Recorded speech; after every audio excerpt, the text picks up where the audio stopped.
Fish Straps Unfiltered, episode 37, also on the Fish on First podcast network. We are here joined by Ely Sussman. I'm with my co-host Isaac Azout, and we're just 1 week away from opening day as we record this today on Thursday, March 23rd. Just 1 week away until Sandy Alcantara faces off against Max Scherzer in Lone Depot Park. 1 week away till baseball's back. So baseball officially back with the regular season action. This marks also the day where we will be doing our 5 bold predictions. Each one of us have 5 predictions. It could go 2 ways. We saw how it went last year, not too swell for all of us. Isaac, what's up? 1 week away.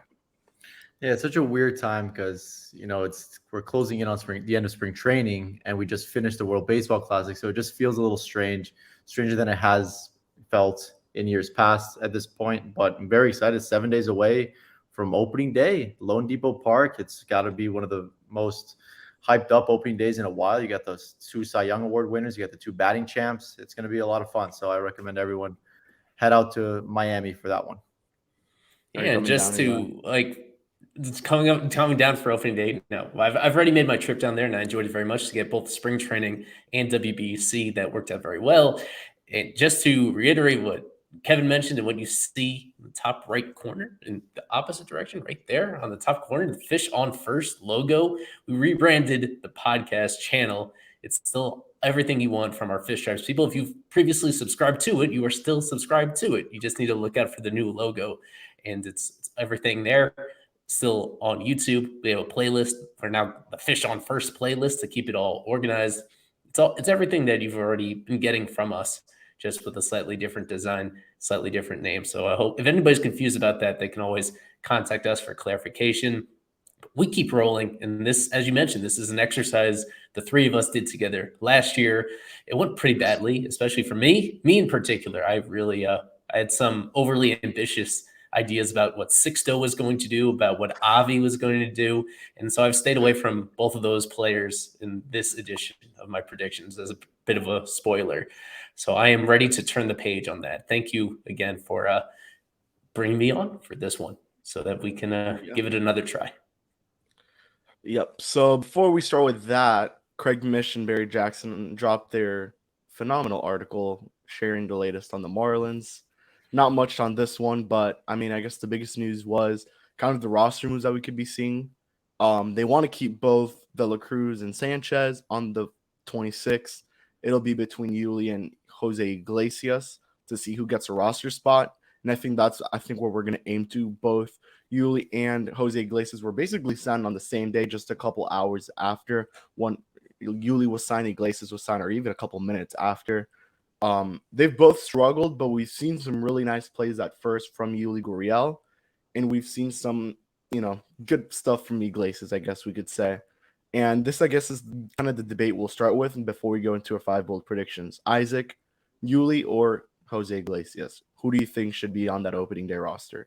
As much as I would like both, there has to be one that we choose here.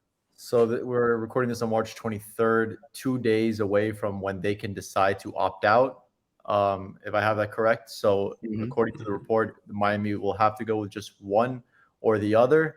In my opinion, you got to go with, you don't have many first basemen in this whole organization. I think you got to stick with the Gold Glove winner, the batting champ from a couple of years ago, Yuli Gurriel on this team, solely because I do like Iglesias, and I think he would be the perfect platoon option with Joey Wendell.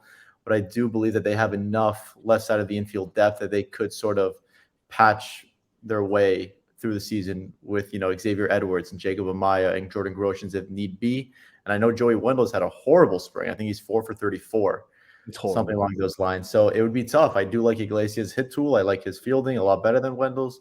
But I do think that Gurriel would be the perfect late inning defensive replacement at first base. And also you're not losing much offensively when it comes to, replacing Cooper with him. Obviously you are losing a little bit, but not an insane amount where it'd be a horrific first base, defensive replacement, sort of like what Miguel Rojas would do back in the day for Justin Bour. I would lean towards keeping Gurriel on the roster because you could always use the extra power as well. You want to go next, Eli? Yeah.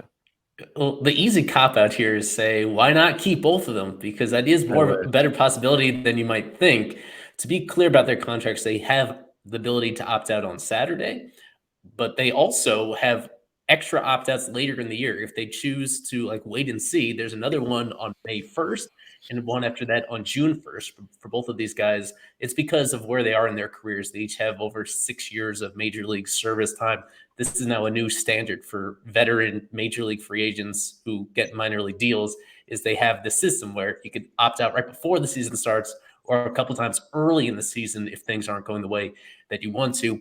I think the best scenario would be picking one of the two to get onto the active roster and then persuading the other one to stick around extended spring training with maybe a brief AAA rehab assignment in the middle and just have them stand by for those first few weeks of the season until if and pretty likely when somebody gets hurt or somebody really struggles out of the gate, then you would need them. That'd be the dream, is keeping both of them around and getting the second one up there when you eventually need them. Realistically, if you have to choose, I went towards Iglesias, considering the more for his position, he might not actually be the better defender. He might be like a league average shortstop, whereas Gurriel, from what we've seen and from what he's done, he's probably an above average first baseman. It's just that average defense at shortstop is more valuable than first base. Also because Iglesias can contribute at second or even at third if you need him to. That versatility is really important. He's several years younger than Gurriel. So I think that it makes me as closely removed as Gurriel is to being an awesome player. Just 2 seasons ago, being great for the Astros on an everyday basis with an OPS in the 800s. Like, it's when you reach a certain stage of your career, it becomes way less likely that you'll bounce back and revert to who you used to be. And from what I've seen in a really small sample of him offensively this spring, he looks washed up, at least offensively. Like, I don't see where that, forget home run power. I don't see where the extra base power is in there anymore. I just think it's really unlikely, despite how recently removed he is from being great in 2021. I think the likelihood of him being that player is really, really low for the fact that you can only trust him so much at first base, I believe, at this point of his career. It's a different story if you think he could fake it at those other infield positions, but they haven't even experimented with that in spring games to this point, which I think shows you how they really feel about him at this stage. And even as a base runner, I think Iglesias has a little bit more upside. If you look at his measurables, like, he's still above average as a sprinter, even though he hasn't been stealing bases. That's the one thing that I just talked to him about when I was actually there the day that they were introduced, is how with the rule changes, that several of them that encourage more base stealing, more efficient base stealing, he seems kind of optimistic that he would be able to impact the game more as a base runner than he has the last few years. So all that being said, I just lean towards the guy that is more versatile and valuable defensively, and one that both of them good bat to ball qualities. Ultimately, this makes a lot of sense to me if they were willing to play Luis Arraez as the backup first baseman. The reason why it's compelling to keep Gurriel around is because their first base depth is pretty poor if you exclude Arraez. I don't know why they're excluding Arraez as a first base option. He played it primarily there. Last year, he just played it in the WBC for Venezuela. I think that's the best possible team they could put together, is having Iglesias on there, having Arraez play first base pretty frequently when Cooper doesn't, and Gurriel being out of the picture. If he sticks around in AAA, great. So that's the best version of the team, and it really is difficult to solve this if they're not willing to play Arraez at first base. And that's, I think, where we are. That's the reason why this is a tough decision, because they're stubborn or because they're catering to what Arraez wants as an everyday second baseman. That's what makes this really complicated. So I have a lot of trouble predicting what they're going to do, but to me, what they should do is pretty clear. Yeah, I mean, you would love to have Eury's defense, which has looked really good so far at first. I mean, he's made a couple nice plays, and then you would obviously love to have Iglesias' phenomenal contact hitting. This guy's been hitting 300, 290 these past couple of seasons. And, you may say the Coors Field effect, but he's been hitting better. He hit better away than at home last year. So, and, the other thing with the platoon that Isaac mentions with Wendell and Iglesias hits lefties a lot better than Wendell does. Wendell was really bad against lefties last year, but Wendell was better against the righties. And that's kind of where you see the platoon offensively.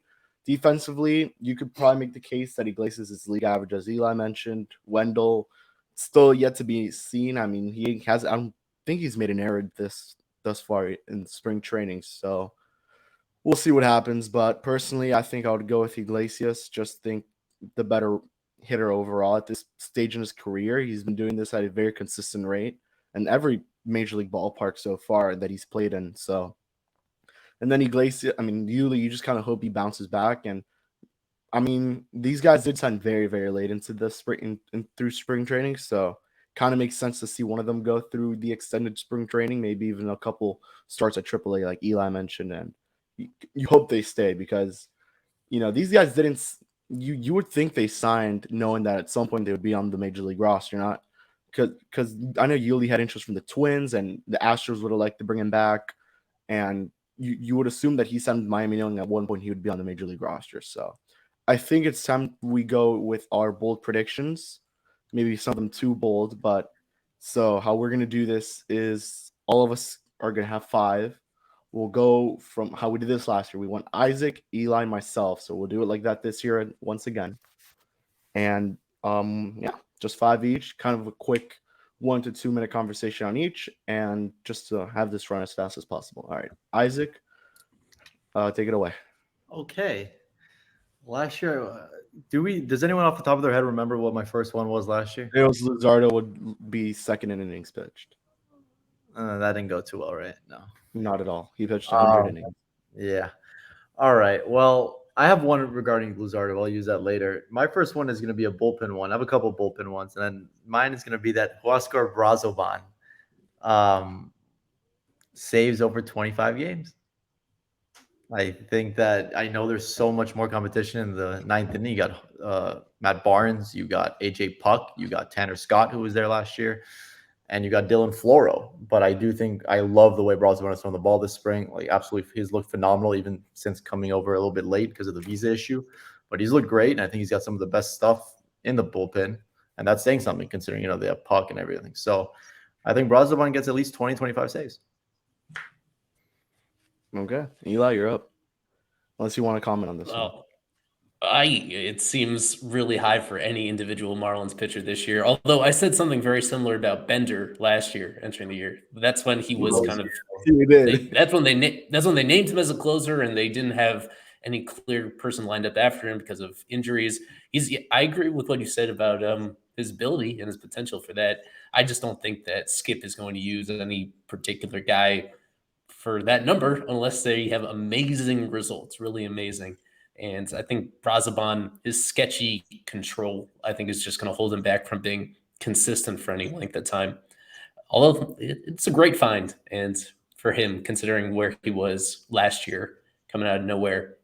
So it's an interesting pick. That's one that definitely I did not have on my board. For my first bold prediction, this is start with a spicy one. The Marlins have never had a player hit for their cycle in franchise history. I think Chisholm Jr. is finally going to check that box. This has been a very familiar talking point for Marlins fans, knowing that they've made it this far without one, because it's a lot more common for other teams, and especially playing in this ballpark, it kind of is conducive to doubles and triples. So with Jazz, one of the only things holding him back last year was obviously injury, but also because he started the year batting at the bottom of the lineup, which limits your opportunities. This year, finally, he's going into it at the top of the lineup, or very close to it. So you can count on him guaranteed 4 plate appearances every single game, 5 plate appearances most of the time. So he's going to have the opportunity to do so. Also, like I noted that with the shift being restricted, that's one thing that very quietly was taking triples away from the game. The way that, especially against lefties, those alignments, having extra infielders near the first base line, it was preventing some of those sharp ground balls from getting all the way to the wall. So I could see Jazz getting a pretty big uptick in that particular regard due to the shift going away, having those extra opportunities to get what is the most difficult part of a cycle, that triple in there. As long as he doesn't need to be healthy the whole year, but as long as he is healthy, more healthy than he was last year, and has those opportunities, I think he's going to finally put it all together, be the one who checks this box off for an organization that is the only one active right now that hasn't had somebody with the single, double, triple home run all in the same game. So this is he's exactly who you want for this particular type of feat. And Marlins fans have been deprived long enough of this milestone. Okay, so I'm up. I will go with a non-player. I'm going to go with Skip Schumaker, and I will say he will finish as a finalist for Manager of the Year. I think it's possible we could see kind of the Joe Girardi situation here. They don't make the playoffs, but they're good enough to the point where you see the improvement that this team goes through. Offensively, they're a better squad. You see the record go up maybe to 78 wins, 80 wins possibly.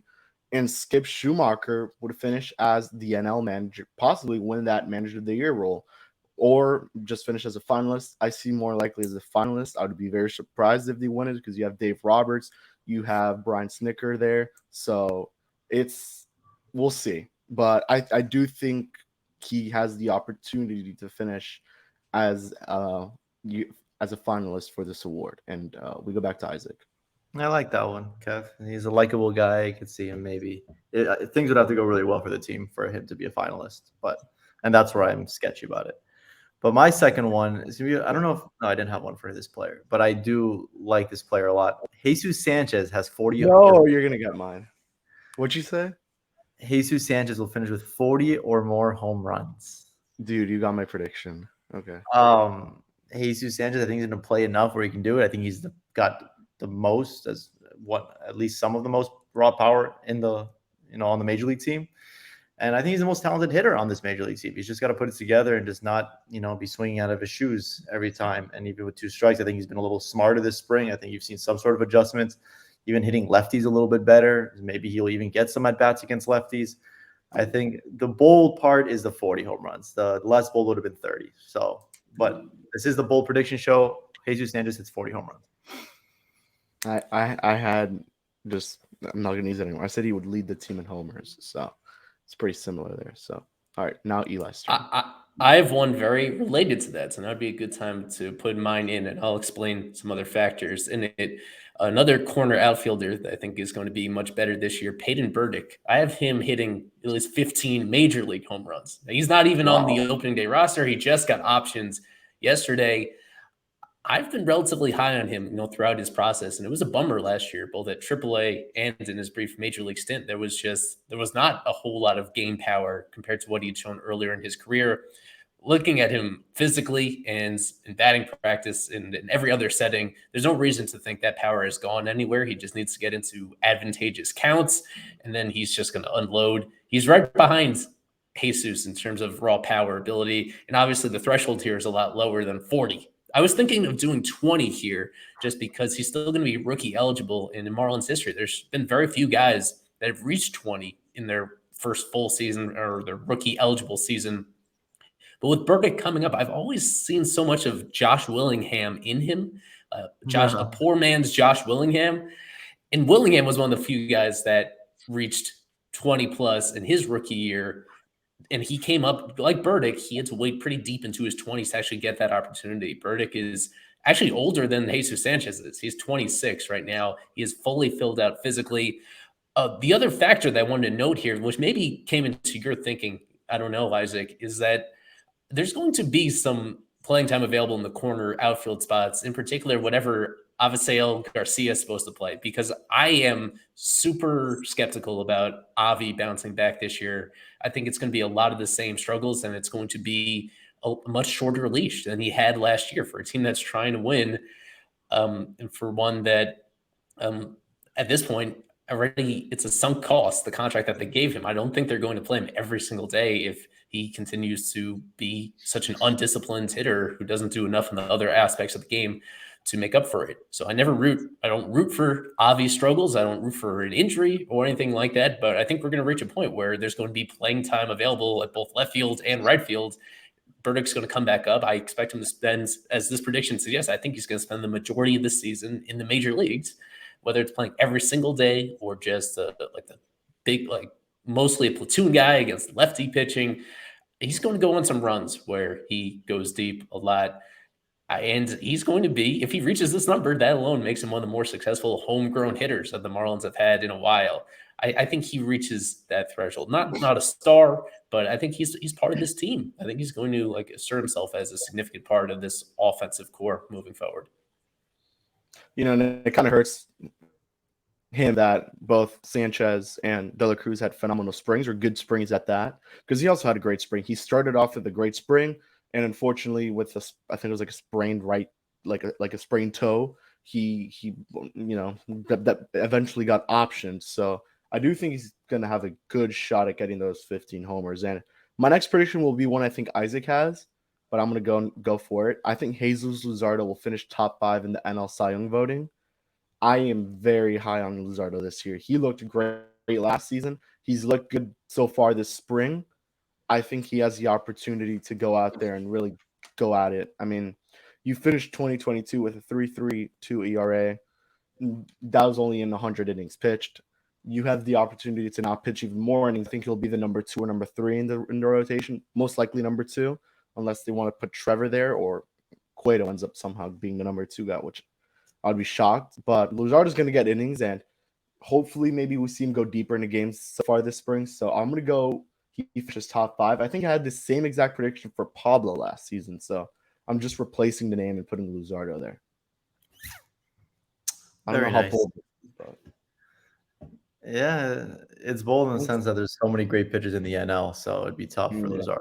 But yeah, I don't know how bold my next one is, but I think it's time. I think it's time. You have a safe prediction when you do this. I think this one might be one of them. Not too safe, honestly, but I think it's time that this player takes the next step. And I think we're all going to see why he was so highly regarded for his almost entire minor league career. Edward Cabrera will be an all-star this year. I think he makes his first all-star game appearance. And first, I mean that seriously. He will get a few more in his career. I think he's looked great. His stuff looks fantastic. He is a little bit heavier than usual, but maybe that'll be a good thing for him. Who knows? But I think it's time that Edward Cabrera will start every 5th day. He does have a minor league option, but I do think he'll break camp with the club and he'll he'll start every 5 days or maybe 6 days, depending if they go with a 6-man. So it's Edward Cabrera's year. Yeah. Weren't you the one who would trade Edward Cabrera? You said you would trade him. I would for Brian Reynolds, yeah, of course. Oh yeah, no, for Brian Reynolds, yeah. But okay. I'll trade Jazz for Brian Reynolds too. I don't know about that one. So just like you guys, I had a Jesús Luzardo one lined up, but I think it'd be redundant just to like sing his praises. We're on the same page, I think, with him, what he's going to do. I'm not going to include this one, but I see him having the best year of his career to this point, whatever that means, whether it means Cy Young voting, whether it's in terms of certain accolades that he gets or certain numerical numbers that he checks off. This is just an aside, but I've just been so encouraged by what he's doing, becoming a more complete pitcher. My favorite moment of the spring so far is from his last outing, this one strikeout sequence he had where he mixed up his delivery in all 3 different pitches in terms of when he was releasing the ball, how high he was lifting his leg. It was straight out of the Johnny Cueto playbook. That was something that Mel had talked about earlier in the year about Luzardo learning from Cueto and learning to be so comfortable with his delivery and his ability to locate that he'd be willing to do this extracurricular stuff to upset the timing of these hitters and get them off balance. So it's all coming together for him. That's why I don't even think it's worth me putting another bold prediction in there because we're kind of all on the same page. I wanted to do a minor league one in here, as I think I don't know if I neglected that last year. I have Evan Fitterer coming out of nowhere to be the Marlins minor league pitcher of the year. Yes. One of a very highly regarded draft pick back in 2019 when he was coming out of high school. And this past year, he finally stayed healthy. He made almost every scheduled start with high Beloit. The numbers were very underwhelming. He was a little inconsistent with his control, and like he just hasn't missed as many bats as his stuff suggests that he should, and the depth of his pitch mix suggests that he should. There's a reason why they drafted him as highly as they did and paid him a 7-figure signing bonus, because he has a deep pitch mix. He has above average velocity for a starter. He has really nice cut movement on a lot of his fastballs as well. That makes it very difficult to square up. One thing I look at a lot with developing pitchers is how many home runs they give up on their way up through the system, just because the hitters kind of tell you if your stuff is lacking in a certain way. The really standout pitchers are the ones that are almost impossible to take deep in the minors because of the way their pitches move and the way that they sequence. And Fitterer, to this point in his career, 160 innings and only 10 home runs allowed at this point in his career. The stuff is still there, and now that he's healthy again, so I think he's going to take another step forward. A key factor in this sort of conversation is actually spending most of the year or all the year in the minor leagues. And for somebody that just got finished with high A, I expect him, even if things go well, he should be in the minors this entire year between AA and AAA. I think he's going to put himself on the map as one of the better pitching prospects in this organization. He's already a guy that's kind of been flirting with top 30 status in most team lists. But I think he's going to rise a lot this year and put himself into the rotation conversation as early as 2024. There's a lot of names that we already know in the higher minor league levels and those that have been closer. I think he's going to take a leap. There have been other guys in recent years that we've seen kind of make a key adjustment with the great staff that they have in player development on the pitching side to get the most out of themselves. So I'm not going to write him off just because it's been a quiet minor league career so far. I think Evan Fitterer takes somewhat of a leap this year and stays healthy, misses more bats than he ever has before, and starts knocking on the door of being somebody that's an actual rotation candidate for a team that already has so many great rotation options.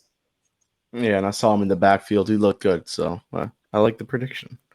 So this is going to be my safe one. I think a little too safe, but I'm going to say Jazz will go 2020. That is very, very safe, but I mean, it's not. I could have gone 30-30, but I don't trust Jazz. I don't think Jazz 30-30 is a good one. I would have done 30-30. It's 30, yeah, but I don't think he's going to hit 30 bombs. So I'm going to get you to do 25-25.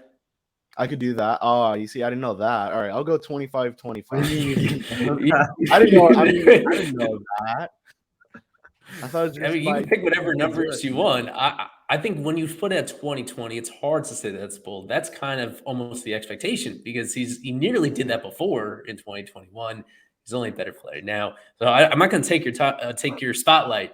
I just think to make this fit within the constructs of this program, bump it up a little, 25-25. All right, we'll go 25-25.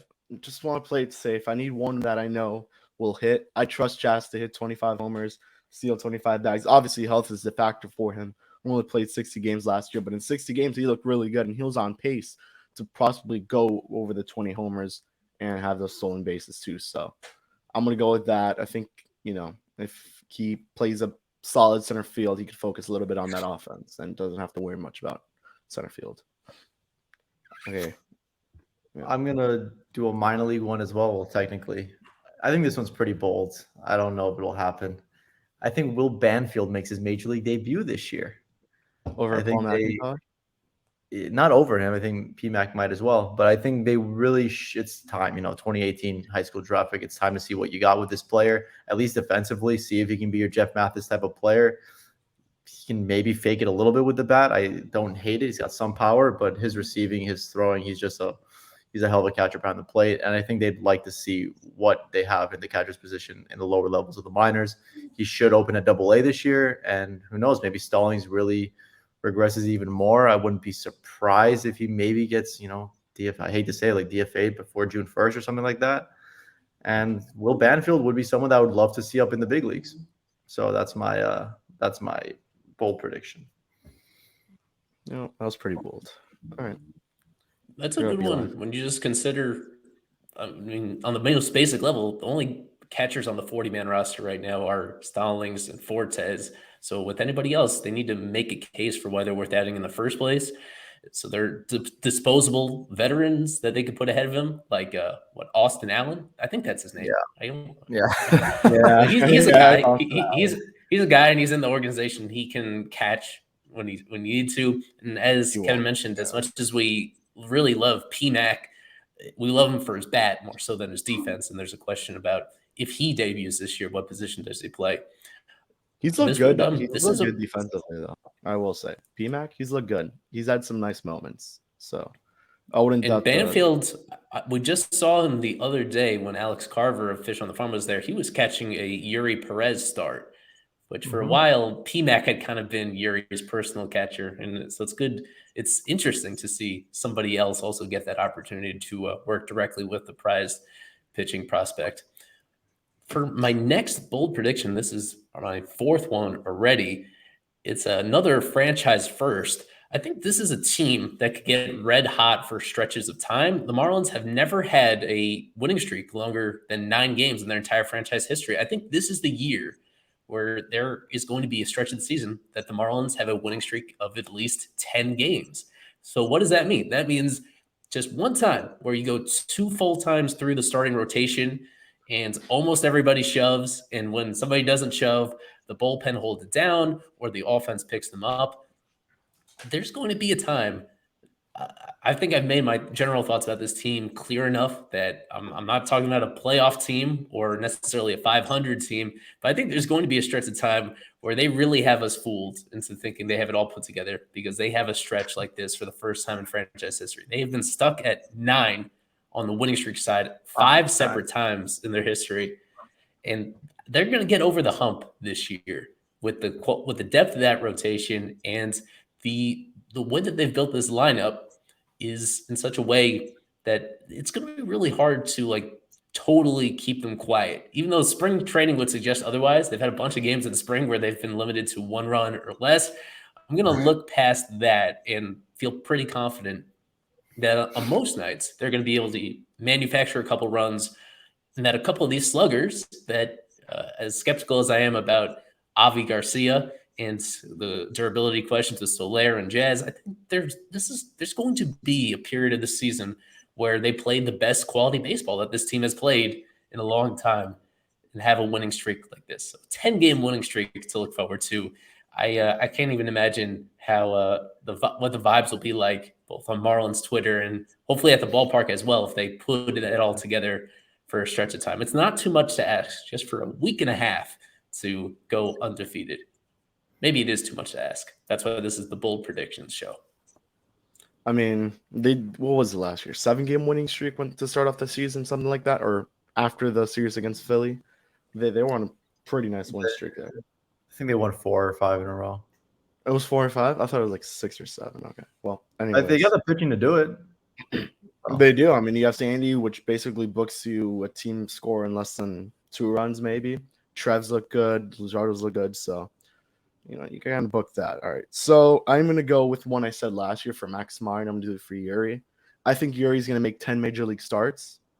Cueto, I just don't think Cueto will work out midway through the year.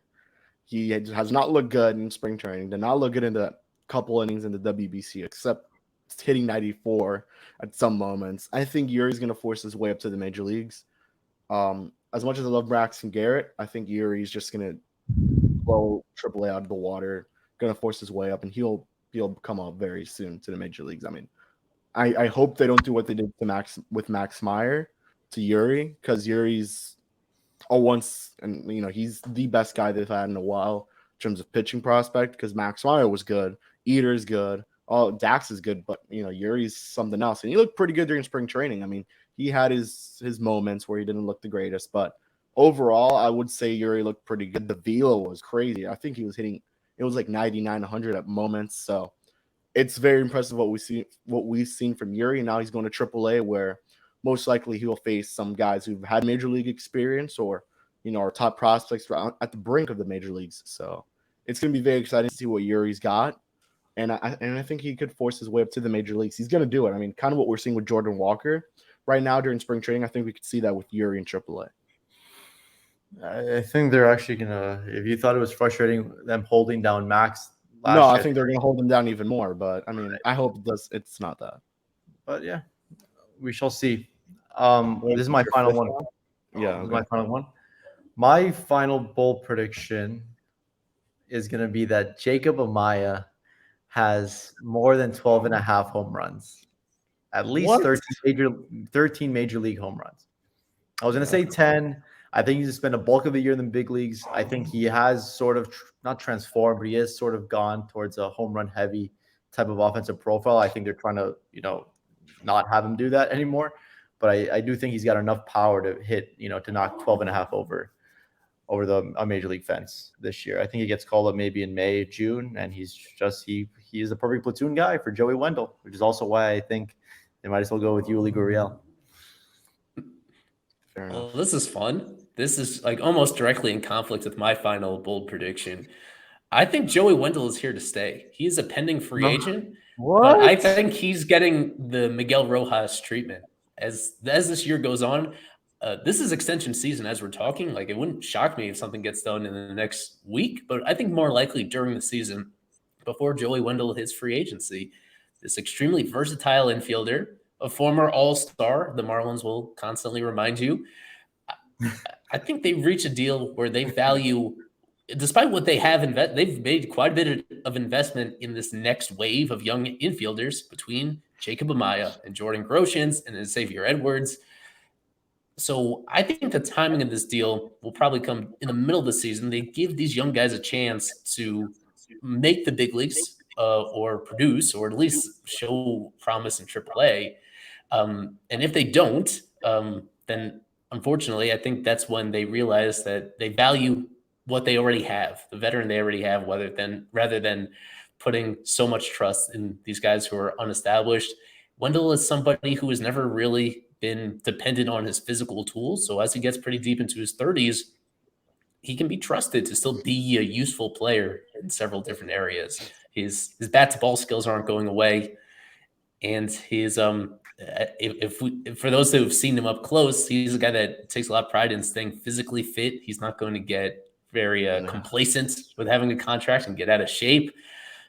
So the question with him is, from last year was his durability with his hamstring issues. And he put a lot of effort this offseason into trying to figure out why it is that he got hurt and how to stay more durable moving forward. I would keep my eye on this as a mid-season thing.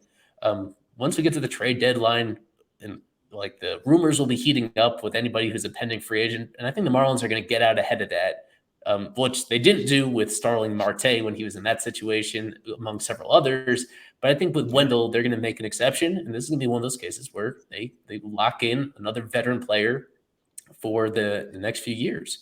So then you have Wendell, you have Luis Arraez, and you have Jean Segura, and you have a lot of – I'm not sure exactly how these pieces fit together, but these guys raise the floor of your organization when you have these veteran players all in place for a little while. So I think this is a sneaky extension candidate to look forward to.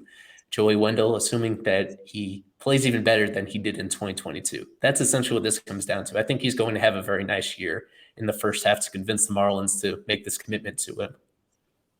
I like it. Yeah. I mean, yeah. I won't go against it. Yeah. No. All right. So my last one's going to be the bold one, the big bold one. I said last year Jorge Soler would be a Gold Glove candidate. That didn't end up too well, although he started off the season pretty well. But I'm going to go with Luis Arraez will win the NL batting title. He will go back-to-back, be the first player since 2020, which was DJ LeMahieu, who won it for the Yankees, I believe, with the AL. And he will be, the third or fourth player to have won a batting title in both the AL and the NL. So I think it's okay prediction. It wasn't one of the ones I was going to say, but I think he likes Lone Depot. He mentioned it in his opening press conference when the trade first broke. He likes hitting there. We saw him hit pretty well in Lone Depot during this stretch in the WBC, especially with that 2-homer game against USA. It was, yeah. So he's looked good so far, and he's had his good moments in spring. That the only concern has been he struck out a couple times here and there, but I wouldn't be surprised about that. I have hope that Arraez could win another batting title. His real competition would be Jeff McNeil, I guess, who won it last year, but I think Arraez has the possibility to outdo McNeil and win another batting title. So we'll go. Arraez goes back-to-back. One of my bold predictions was going to be Arraez hits over 10 home runs. I don't know how bold that one is. I was thinking about that, putting that one amongst that one. The one I just said. As much as people think that Lone Depot Park is a pitcher park, which it is, right field is, it's very easy to hit it out that way. I think Arise showed you that, flick of the wrist, the right field. You've got your Cooper, your Brian Anderson. Obviously, we miss him. You can hit it out in Lone Depot Park, especially if you're a lefty. So I was going to go that route, but I'm glad you used the batting title. With the WBC, they made it look very hitter friendly. It would be the first batting title in Marlins history since what? Hanley? No, D. Gordon. Since D. Gordon. Yeah. D. Gordon. So any other another second base? Yeah. Any other predictions you guys had out there that didn't make the your official ones? Eli, you could go out there. I know he had that one prediction that you mentioned. Yeah, I'm not going to share specifically what it is. I just want to express some caution about Edward Cabrera. And he's a sexy breakout candidate.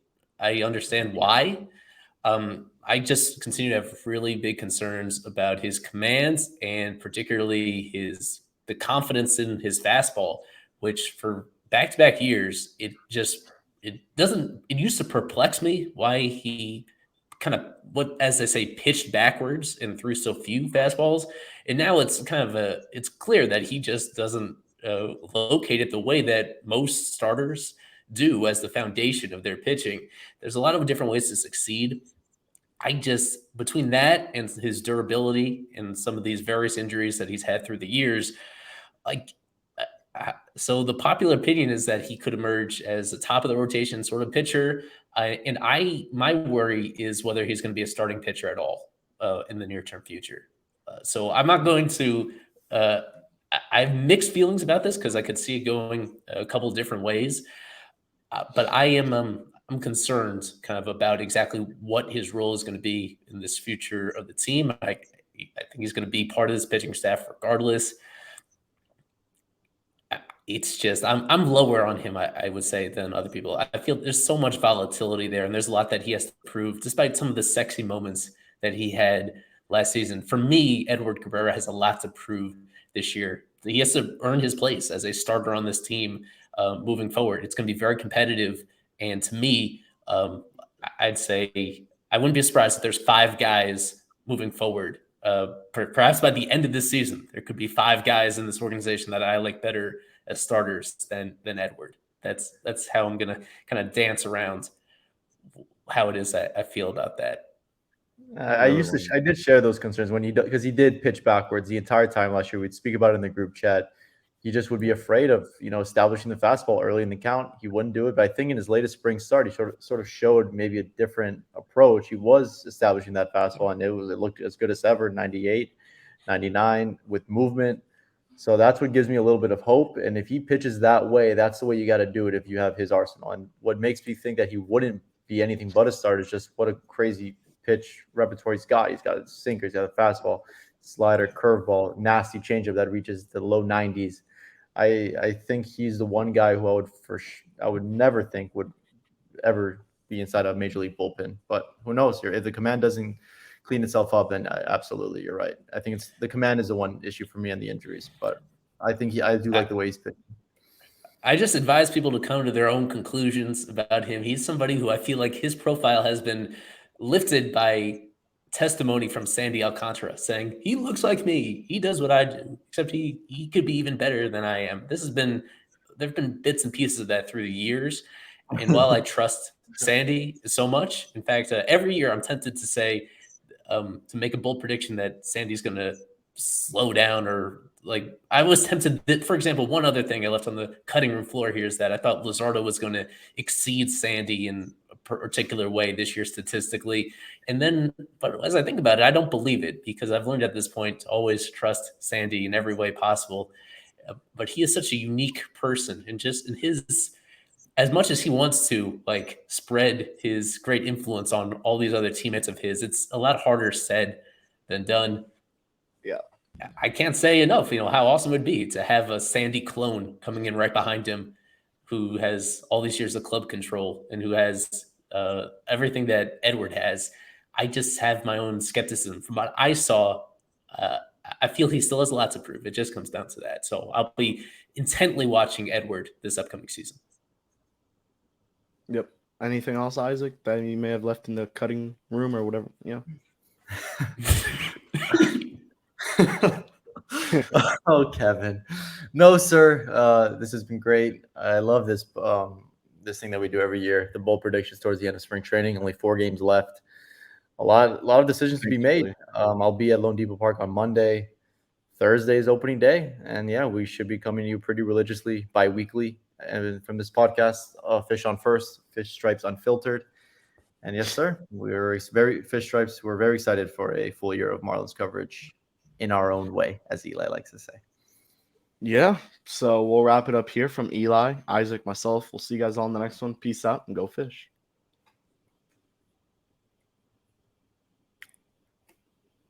We got to end it off right.